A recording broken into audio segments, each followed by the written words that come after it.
아니 퇴직연금으로 뭘 했길래 은퇴 후에도 걱정이 없을까요? 일단 퇴직연금부터 자세히 좀 설명해 주세요. 네, 여기서 퇴직연금은 정확하게는 퇴직연금 제도를 말하는데요. 사실 이 제도가 만들어진 배경을 보면 IMF 외환위기까지 거슬러 올라갑니다.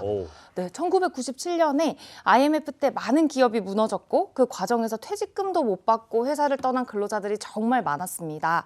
당시에는 퇴직금 제도라고 회사가 퇴직금을 갖고 있었기 때문에 수년 혹은 수십 년 동안 쌓아온 퇴직금이 회사 도산과 함께 그냥 사라져 버린 거죠. 네, 이런 피해가 속출하자 2001년 7월에 노사정위원회에서 본격적으로 퇴직연금 도입 논의가 시작됐고요. 결국 2005년 12월부터 근로자 퇴직급여 보장법이 시행되며 퇴직연금 제도가 출범했습니다.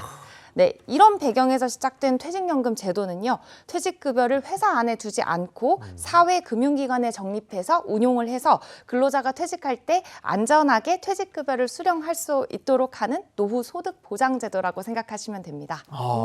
그럼 이 퇴직연금 규모가 상당할 것 같은데 실제 규모는 얼마나 돼요? 네, 2005년 12월 말에 도입됐다고 말씀을 드렸잖아요. 그때부터 이제 근로자들의 퇴직금이 어딘가 금융기관에 차곡차곡 쌓이고 있는 건데 1년 만인 2006년 이 말에 금융권 전체 퇴직연금의 적립액이 7,567억 원 정도였습니다. 이후에 이제 꾸준하게 증가세를 보이면서 2009년에는 10조 원, 그리고 2019년에는 200조 원을 돌파를 했고요. 그러다가 작년 2024년 말에는 그 전년 대비 13% 정도가 증가한 431조 7천억 원을 기록하면서 퇴직연금 제도 도입 후 처음으로 400조 원을 돌파를 했습니다. 와, 400조 원이요? 정말 엄청난 규모인데 그만큼 이제 퇴직 이후의 삶을 어떻게 준비하냐가 중요한 시대다. 이런 거 알 수 있는 것 같습니다. 네, 그런데 퇴직연금 좀 찾아보면 종류가 굉장히 다양하더라고요. 솔직히 이게 조금 헷갈렸습니다. 명쾌하게 정리 좀 부탁드리겠습니다. 네, 사실 퇴직연금이 좀 어렵잖아요. 그래서 좀 정리를 해보겠습니다. 먼저 확정급여형이 있는데요. 보통 줄여서 DB라고 합니다.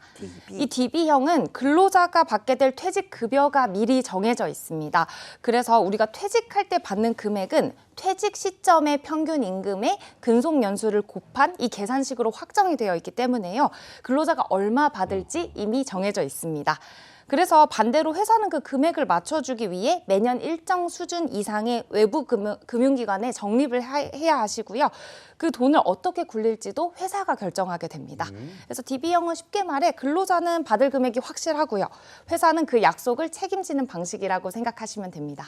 확정급여액은 그러니까 확정된 금액을 회사가 책임진다 이런 거고 그러면 다른 유형은 뭐예요? 네, 다른 유형은 확정기여형이라고 있습니다. 줄여서 DC형이라고 하는데요.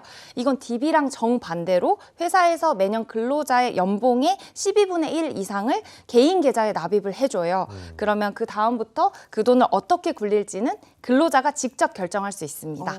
그래서 예금처럼 뭐 안전하게 넣으실 수도 있고요. 펀드나 채권, ETF 같이 투자를 하실 수도 있습니다.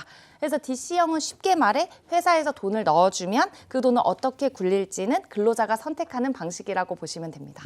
확정급여형은 운영 주체가 회사가 되는 거고, 그리고 확정기여형은 돈은 회사가 넣어주고 운용 자체는 내 스스로 네. 하는 거 두 가지로 네, 하게 네. 됐네요. 뭐 DC형과 DB형은 정리가 됐는데 그럼 만약에 제가 회사원이에요. 근데 회사에서 네. 이 퇴직연금 어떻게 운용할래? 라고 딱 물어보면 갑자기 머리가 멈추고 어떻게 해야 되지? 고민이 좀 될 것 같거든요. 네, 이게 회사에 들어가면 입사를 할 때 고르라고 합니다. 근데 신입사원 입장에서 나는 지금 회사 생활도 안 해봤는데 DB형, DC형 뭘 골라야 돼? 모르죠. 네, 혼란이 올 텐데요. 일단은 내가 다니고 있는 회사에서 DB형, DC형 제도를 둘 다 도입을 해놔야 둘 중에 하나를 선택을 할 수가 있습니다. 뭐 DB형 하나만 골라져 있으면 그것만 선택을 해야 되기 때문에 내 회사에서 어떤 제도를 운영을 하고 있는지 보셔야 되고요. 자, DB형 같은 경우는 앞서 말씀드린 것처럼 퇴직하는 시점의 평균 급여가 중요합니다. 이게 회사가 책임지고 그 돈을 주기 때문에 내가 운용을 어떻게 하든 잘하든 못하든 상관이 없어요. 그래서 임금 인상률이 높은 회사일수록 그리고 퇴직할 때 임금이 높은 회사일수록 DB형이 유리하다 이렇게 생각해 보시면 되고 우리 회사는 대리나 과장님이나 차장님이나 부장님이나 그냥 월급이 그저 그래. 오래 일해도 그렇게 크게 임금이 올라가지 않아. 차라리 그럴 바야 내가 굴리는 게 낫겠다. 내가 투자 수익이 더 기대 수익이 높겠다 이런 분들은 DC를 선택하셔가지고 매년 한 번씩 받는 그 한 달치 월급을 잘 굴리시는 게 DC형은 유리하다고 볼 수가 있습니다. 그러니까 퇴직연금 제도를 선택할 때도 일종의 전략이 필요하게 되는 건데 그 직장인들은 이게 가능하지만 네. 우리 같은 프리랜서나 자영업자 분들은 방법이 없는 겁니까? 아닙니다. 그런 경우에는 개인형 퇴직연금인 IRP를 이용하실 수가 있는데요. 근로자, 자영업자, 프리랜서 등 소득만 있으시면 누구나 가입이 가능합니다. 뿐만 아니라 퇴직금을 일시금으로 받으신 사람은 물론이고요. 지금 퇴직연금 DB나 DC에 이미 가입되어 있으신 직장인분들도 추가로 이 IRP 계좌를 가입하셔서 본인이 원하는 방식으로 자유롭게 운용이 가능합니다. 전 궁금한 게 퇴직연금 제도를 활용하시는 분들 중에서 실제로 자기가 운용하는 그런 분들이 많은지 회사에 맡기는 분들이 많은지 실제로는 좀 어떻게 나와 있어요? 네, DB형, DC형. 자, 인선 씨라면 그러면 DB형, 회사가 책임지고 돌려주는 거. 예. 아니면 내가 회사는 못 믿어. 내가 할 거야. 하겠어. 예. DB형, DC형 뭐 고르시겠어요? 저는 일단 수익률을 좀 높일 수 있다면 아. 조금 투자를 해서 네. 제가 운영하고 싶습니다. 역시. TC 네.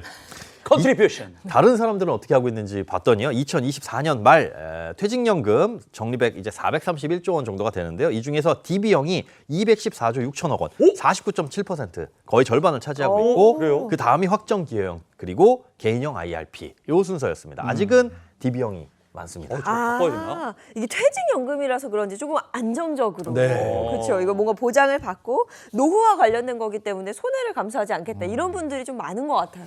그런데 최근 들어서 이 퇴직연금 운용하는 데 있어서 주목할 만한 변화가 있다면서요? 네, 앞서 확인하셨듯이 아직까지는 확정급여형의 비율이 가장 높은 건 사실입니다.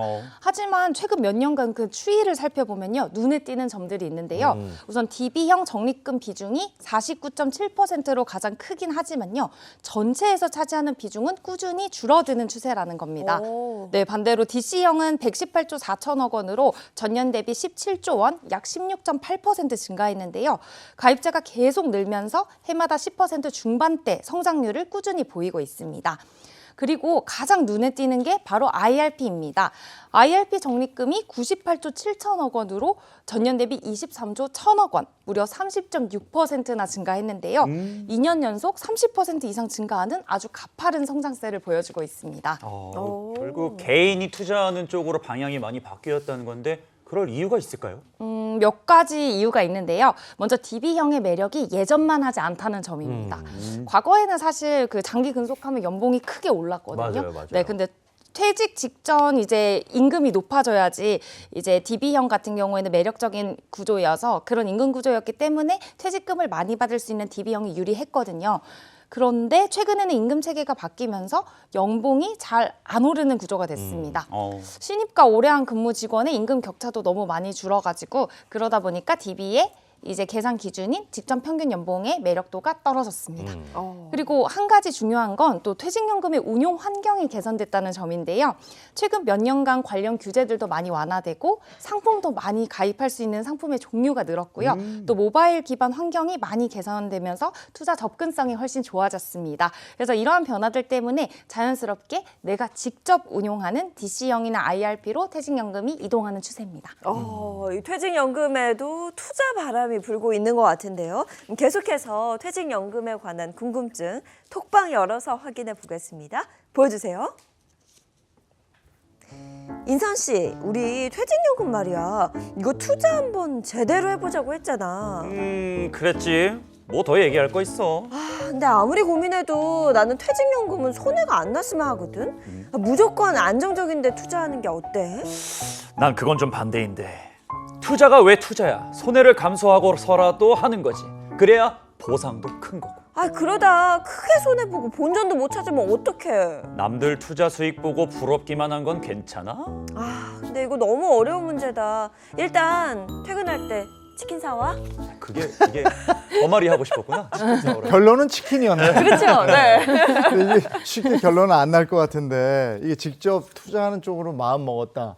그럼 뭘 알아야 될 거 아닙니까? 그럼 제가 여기 계신 분들께 한번 여쭤보겠습니다. 예. 각자 투자를 할 때 성향이 어떻게 되세요? 오. 아 그거 안정 투자 뭐 공격 투자 공격적인 네, 어. 맞아요. 안정적이신지 공격적이신지. 근데 사실은 다 안정적이고 싶거든요. 네. 근데 은행에서 계시니까 그런데 뭐 상품 고를 때요. 네. 공격적인 투자가 안 나오면 딴 거 할 수가 맞아. 없어요. 맞아요, 맞아요. 그러니까 본인의 성향보다 좀 과감하게 쓴다고. 네. 오. 저도 가장 공격적인 공격형. 그러니까 어디에 정말요? 그렇게 안 하면 상품 들 수 있는 게 별로 맞아요, 없어요. 없어요. 오, 저- 그렇군요. 네, 안정형, 공격형이세요? 저는 막내라서 네. 사실 그냥 엄마 아빠가 하라는 대로 해요. 그게 안정형입니다. 네, 엄마 아빠 말이 형. 안정형이에요. 안정형. 네, 이러시면 안 되고요. 네, 방금 이제 대답해 주신 것처럼 이제 투자를 하겠다고 마음을 먹었어도 어떤 분은 안정형이 최고의 가치시고 어떤 분은 나는 이제 공격적으로 해야지 많은 상품을 가입할 수 있으니까 공격형으로 가겠다 하시는 분들이 많은데요. 이왕 투자한 거 위험을 감수하고도 고위험을 추구하시는 분들이 생각보다는 많습니다. 오. 그런데 어쨌거나 이렇게 본인의 투자 성향을 일단 먼저 파악하시고 나서 투자 상품을 선택하시면 되는데요. 안정성을 우선하시는 분들은 아무래도 원리금 보장형 상품을 선택하시면 될 것 같고요.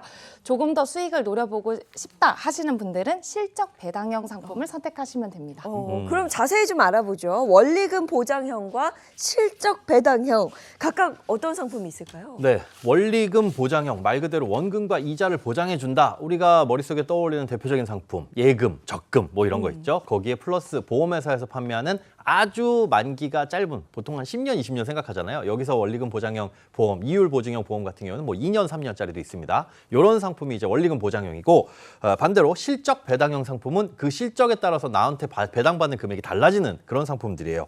국내외 주식형 펀드, 뭐 채권형 펀드 이런 펀드들이 대표적이고 또 ETF, TDF 이런 상품들도 있습니다. 현재 적립금 중 원리금 보장형을 보니까 82.6% 아직도 많은 사람들이 나 이거 원금은 보장돼야 되지 않아 이렇게 선택하시는 분들이 많이 있고요. 그래도 실적 배당형 상품이 지난해 대비 53%나 늘어나면서 퇴직연금이 이제는 단순히 저축을 넘어서 투자 중심으로 그 개념이 바뀌고 있다. 이런 모습을 보여주고 있습니다.